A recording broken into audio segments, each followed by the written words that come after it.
So we've spoken spoiler free. We've broke down the post-credit scenes. Now it's time to talk spoilers. Hello, Jake Mellor here. As I said in my intro, it's time to talk spoilers for Spider-Man Far From Home. This is the time to geek out in the comments. This is the time to talk theories. This is the time to talk everything Spider-Man Far From Home. Now let me clarify. When I say everything, I don't mean everything. This isn't going to be a scene-by-scene breakdown. This is just going to be all the things that I wanted to talk about in the non-spoiler review that I couldn't talk about. But now's the time. And there is so much to talk about. I'm going to touch on the post-credit scenes, but I made a whole nother video for that, so go check it out, I'll link it below. Okay, you got your snack? You ready? Let's do this. So firstly, this movie took place after Endgame, and so I was wondering how they were going to address the whole snap, how they were going to address everyone coming back, because it was 5 years. 5 years is a long time. I mean, really think about it. What were you doing 5 years ago? And they touched upon that and referenced it throughout the movie. They had this cool little video that I liked at the beginning of the film. It was one of those high school videos where they do kind of like a little montage in memoriam of the fallen Avengers, you know, Iron Man, Cap.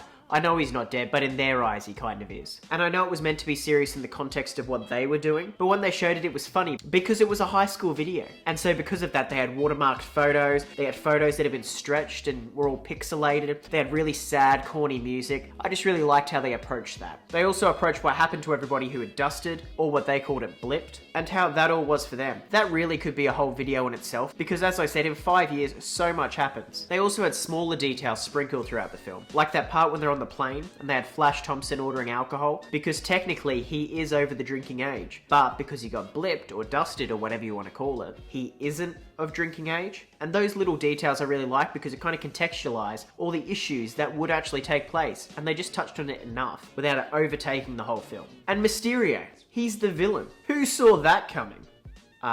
Yes, I saw that coming. Now, if you're watching this, you're probably a comic book fan or at least a movie fan, and you did your research, and you knew that he was going to be a villain, or at least in the comics he was a villain. So it wasn't a surprise to me that he was a villain, but I am curious, if you haven't read the comics and you didn't know the backstory of Mysterio, did you know that he was going to be a villain, or was that a surprise for you? Let me know down below. And so for me going into the film, I wasn't really sure how they were going to do it, because the whole smoke and mirrors thing in the context of the MCU doesn't really work, because we've got gods, we've got Iron Man tech, we've got people like that where if there's smoke and illusions, your technology would just be able to see right through that. And they took the words right out of my mouth, and they already knew what we were going to be thinking. And so Mysterio's powers come from technology. And I like how they use that as kind of a backdoor to the rest of the films, where Mysterio actually created the bath tech, and Tony took it, and then Tony fired him. Because also, I remember when they released the trailers, I kind of thought, and they actually addressed it in the trailer, I thought, wow, his suit kind of looks like if he picked a little bit from Iron Man, picked a little bit from Thor, picked a little bit from Doctor Strange. It kind of looks like your classic hero look. And it was awesome that that's actually what it was, because the whole thing's kind of like a film set, an illusion,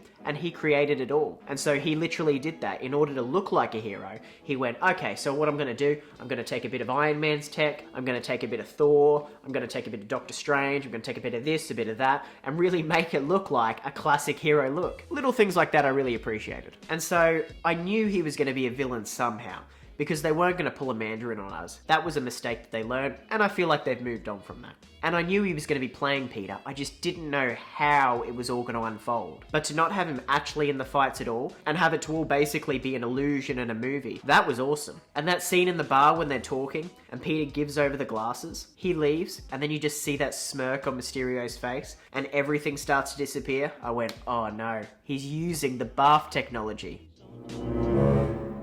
But then, what surprised me was the people didn't disappear. And the people are all former members of Stark Industries, and they all play a role, almost like a film crew, to set up these grand illusions. They even had the guy from 11 years ago that Obadiah Stane yelled at, who was the scientist who was trying to build the arc reactor. That was awesome. And it was all just a ploy to get the glasses. Speaking of which, why do they not exist? I feel like we're at a stage where someone could invent them. Now, I know we've got the Google Glass, which sucks, and I don't want nuclear glasses that can do all this crazy things and look into text messages and things like that, but I think they'd be able to make some glasses that just pop up your little text messages, notifications, things like that. You can have conversations and hear them. Something just a step above the Apple Watch. Because I'm sick of looking down at my watch and looking down at my phone. I just want to be walking around and just look at things and just acknowledge them. I know, first world problems, but I just feel like that should exist. If there's anybody working on tech or that tech does exist, link it to me. I'd love to see it. But as I said, I really liked how they approached Mysterio in this, and it all tied into the MCU, because I'm sure like a lot of you guys, I've invested a lot of time into this, and I like when they drop little nuggets like that for me. My only problem was, and this might not be a problem, this might have been an illusion, but that scene when Peter's on the roof and Mysterio flies up and joins him, they have a little powwow, a bit of a D&M. If Mysterio can't actually fly and do those things, and it was all a hologram of him actually doing it, how did he fly up and talk to Peter? Unless that itself was an illusion.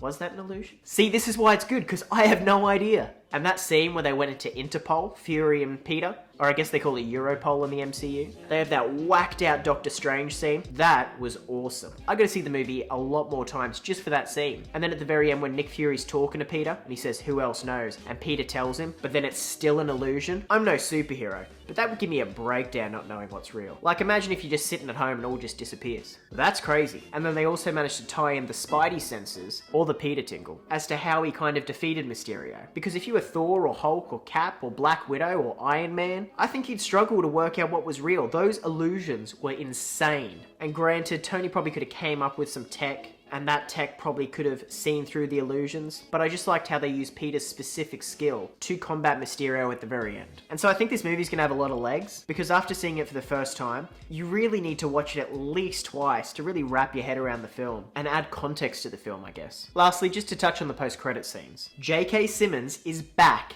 as J. Jonah Jameson.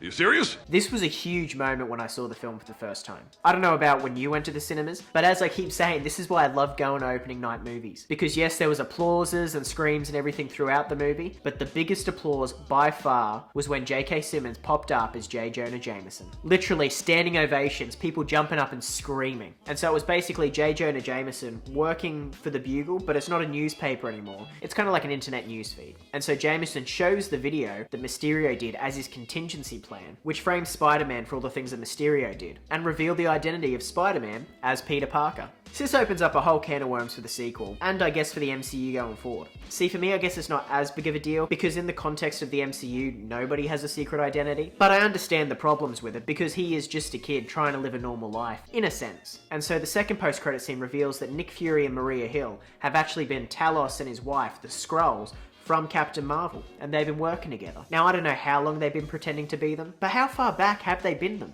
Anyway, I've done a whole breakdown of the post-credit scenes. I've linked it below, so if you're interested in more, go check it out. Okay, so that's all the spoilers I've got to talk about. I was so excited to bring this video to you guys because there was just so much to talk about. I'm probably going to go see the movie a couple more times. I'm one of those people before I even had this channel, where most of my friends know if there's a movie that they want to see and they haven't seen it, even if it's been out for 4 weeks, if they message me and say, "Hey Jake, do you want to come see the movie?" I'm generally going to go see it. So thanks for talking Spider-Man Far From Home spoilers with me. If you like what you're seeing, you like movie reviews, videos like that, I create heaps of content, I do the occasional vlog, all great things like that. So make sure you subscribe down below, turn on notifications, so then you can stay up to date with all the things that I'm doing. And so now it's your turn. What do I want to hear from you? Comment down below, or your theories, if you liked the film, if you didn't like the film, anything Spider-Man Far From Home, spoilers and all, this is your chance to comment down below. Thank you so much guys for watching, and whatever your passion is, work hard and be lucky.